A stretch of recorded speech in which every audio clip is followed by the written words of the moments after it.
নমস্কাৰ বন্ধুসকল, কি খবৰ? যেহেতু আজি বহুদিন হ'ল মই গাহৰি ফাৰ্মৰ ওপৰত ভিডিঅ' দিয়া নাছিলোঁ আৰু আজি ভাবিছোঁ এটা ভিডিঅ' দিওঁ, যিহেতু এটা লাৰ্ণিং পাৰপজৰ বাবে। মই আশা কৰোঁ যিসকল গাহৰি পালক আছে তেওঁলোক সদায় বা বৰ্তমানলৈকে বা ভৱিষ্যতে সুখে আছে আৰু সুখত থাকিবলৈ আশা কৰোঁ, যাতে সকলো ফাৰ্মাৰ এটা সফলতাৰ দিশে আগুৱাই যাওক। যিহেতু বৰ্তমান অৱস্থাত গাহৰিৰ যি বজাৰ মূল্য অতিকৈ ভাল আৰু সেয়েহে মই ভাবোঁ প্ৰতিজন মানুহে আকৌ গাহৰি ফাৰ্ম আৰম্ভ কৰাৰ দৰকাৰ। যিহেতু ময়ো নিজে আপোনালোকে গম পাইছে যে মোৰ সময়ত ASF লাগিছিল, তাৰপিছতো আকৌ মই গাহৰি আৰম্ভ কৰিছোঁ আৰু আৰম্ভ কৰাৰ পাছত মোৰ গাহৰি ফাৰ্ম বৰ্তমান 13টা গাহৰি আছে। 13টা কি গাহৰি আছে দেখাব মই চেষ্টা কৰিম আৰু চাওক এই বিশেষ ভিডিঅ'টো।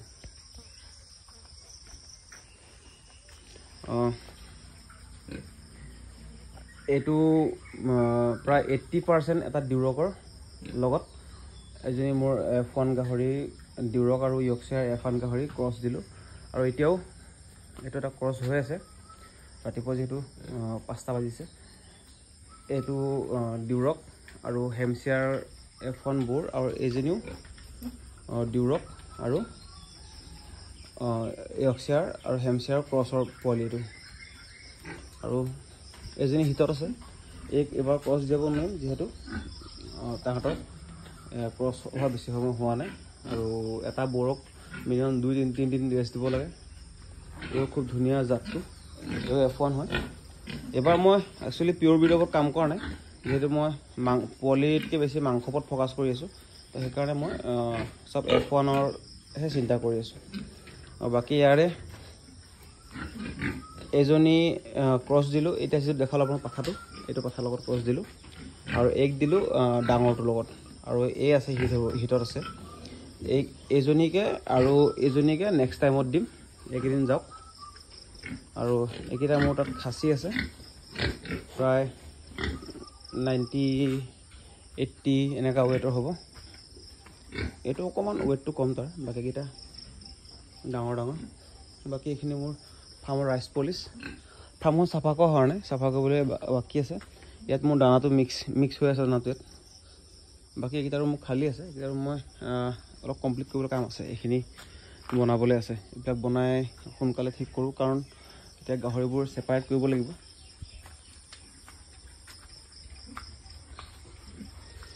আৰু আপোনালোকে ভিডিঅ'টো ক'ৰ পৰা চাইছে জনাব নাপাহৰিব। আৰু আপোনালোকৰ ঠাইত মানে আপোনালোকে য'ৰ পৰা ভিডিঅ' চাই আছে, কোনখিনি জেগাত কিমান দাম গাহৰিৰ, বৰ্তমান মাংস ৰেট কিমান চলি আছে আৰু লাইভ ৱেট কিমান চলি আছে জনাব নাপাহৰিব। এইখিনি মই মোৰ এজন লগৰ বন্ধুৰ পৰা নিছিলোঁ, নগাঁৱৰ পৰা। এয়া আনিছিলোঁ, চব কিমান ধুনীয়া গ্ৰ'থ। আৰু এই পাঠাটো আচলতে খুব ধুনীয়া গ্ৰ'থ। এইটো পাঠা আনিছিলোঁ মই ধেমাজিৰ পৰা, ধেমাজি দিগন্ত গগৈৰ পৰা আনিছিলোঁ। তাৰ মাজতে ইয়াৰ হাৰ্নিয়া হৈছিলে, হাৰ্নিয়াটো অপাৰেশ্যন কৰিলোঁ। অপাৰেশ্যন কৰাৰ পিছতো অকণমান ফুলাত থাকি গ'ল, হ'লেও ছাৰ্ভিচ দিয়াত বেয়া নহয়, ছাৰ্ভিচ দিছে, ভালেই দিছে। তাৰ ৱেট প্ৰায় এতিয়া 90+। আৰু এইটো পাঠা আনিছিলোঁ মোৰ বন্ধু পুলক নাথৰ পৰা আনিছিলোঁ। তেওঁৰ ঘৰ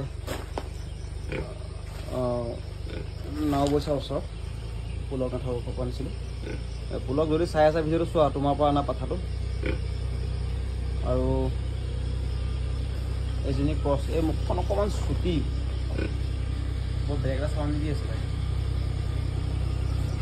যিহেতু খেতিৰ সময়, বাৰিষা সময়, চবফালে অলপ জংঘলটো অলপ বেছি হয় আৰু ট্ৰেক্টৰ চলি আছে।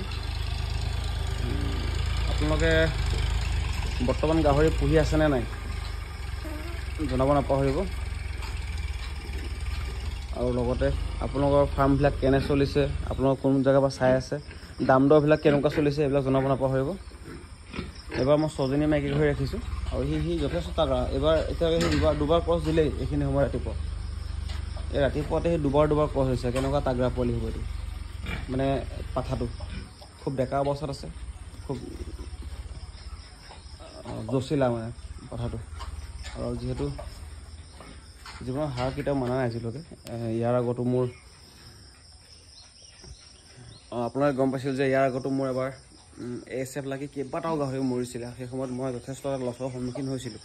লছ হোৱাৰ পিছতো কিন্তু মই আজিলৈকে গাহৰিৰ যে এৰি দিব লাগে বুলি ভবা নাই আৰু এতিয়াও গাহৰি পুহি আছোঁ। অনাগত দিনত চেষ্টা কৰিম যে ফাৰ্মখন অকণ ডাঙৰ হওক আৰু আপোনালোকেও আশীৰ্বাদ কৰিব যে ফাৰ্মখন ডাঙৰ হওক বুলি।